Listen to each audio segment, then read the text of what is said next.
I wish I would have started earlier, to be quite frank. My friend told me about AI 3 years ago.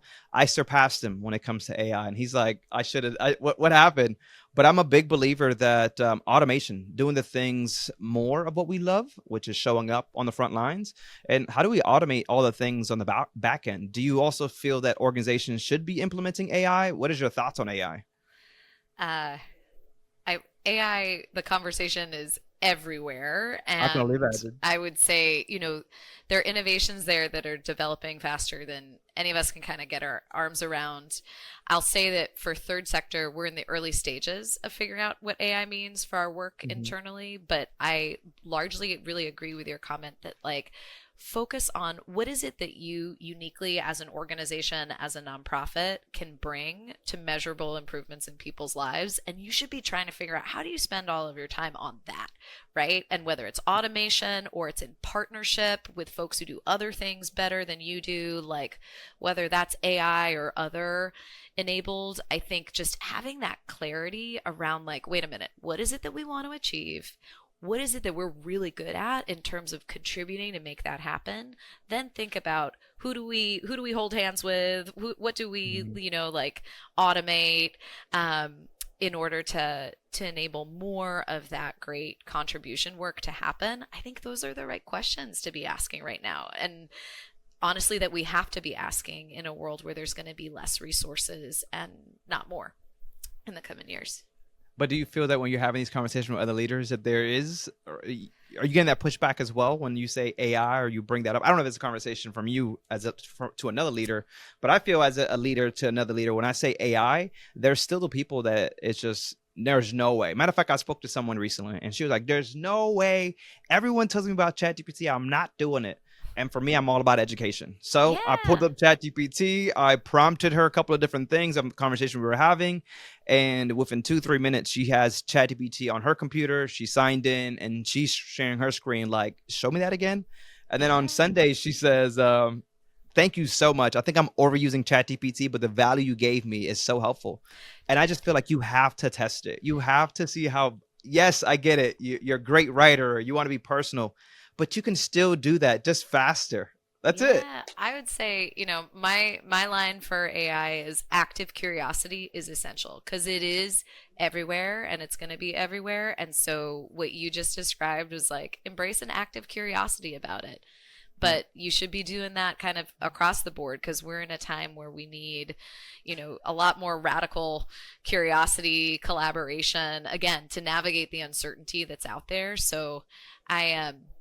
I kind of, to get back to your point about fear, I try to take the embrace the uncertainty aspect and, okay, like, well, what do you do when things are uncertain times, right? You got to really think about, get curious around what are the things that are going to help you achieve stability in this moment.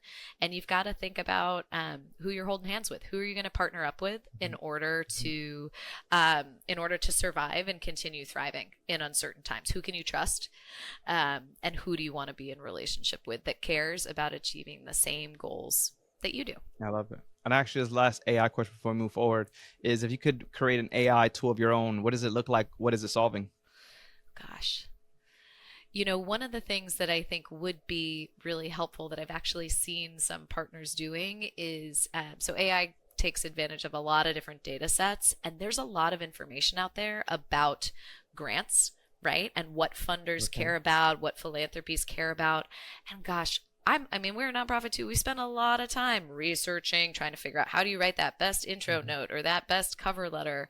And I think there's some new advantages to leveling the playing field, really, around accessing information about which foundations would be good ones to reach out to for your nonprofit and others. And so that, I think, is a really valuable tool that I've actually seen, wouldn't need to create, that could really Okay. save folks a lot of time so you could focus Yeah. on, measurably improving people's lives and doing those responsive services, as opposed to, like, which foundation should we reach out to? Yeah. And you mentioned grant writing. If people are not using AI to do grant writing, like, you're falling behind again. Like, it's out there. People are doing it. I'm hearing these things from other leaders.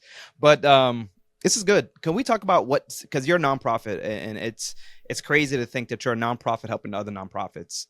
because you had some of these challenges yourself. It's almost like now you're kind of coaching other nonprofits. Like you're now the coach in the nonprofit space and you're helping others. But can we talk about more of what the third sector group is doing as well, so that people that are here listening, like, what is she talking about? What can she help me with? So we can start to kind of drop those services. Yeah, so I can give another example of the work that we do. So, again, government funds a lot of different human services, and we partner with state and locals to help them be in better relationship, both funding and outcomes focused relationship with other folks, with their nonprofit providers. So one example of where we came in, and I think we were helpful, or at least the results show that we were helpful. We were working with 6 rural counties in Texas who were struggling with how do we create good jobs at home and not require people to move to the big city in order to access opportunity. We're losing Mm-hmm. population. Like, how do we help people access good jobs at home? So we supported the workforce boards in those 6 counties to define, well, what does a good job look like? What is a good wage that provides benefits and opportunities for career advancement in your area? And then how would we think about, okay, defining that and doing a map of what are the actual like remote work opportunities for folks where they wouldn't have to move and they could still achieve these good jobs.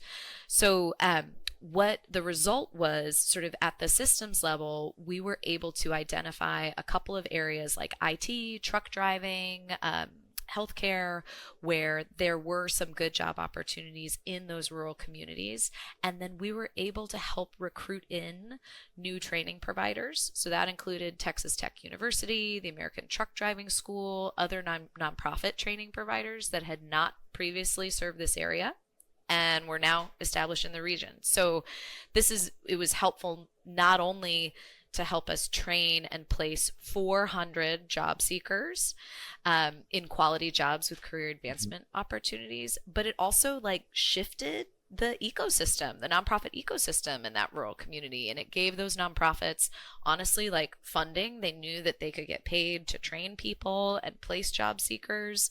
Mm-hmm. And it gave those job seekers in those rural counties more options, right, for ways that they could increase their own wages and thrive. So that's another example of what we do. And I think as part of that, we really ended up being kind of the nonprofit in the middle, if you will, that was trying to help our governments actually be in better conversation with the nonprofit Yeah. providers around what they needed, how much money they needed to do the work, like what the outcome goals were.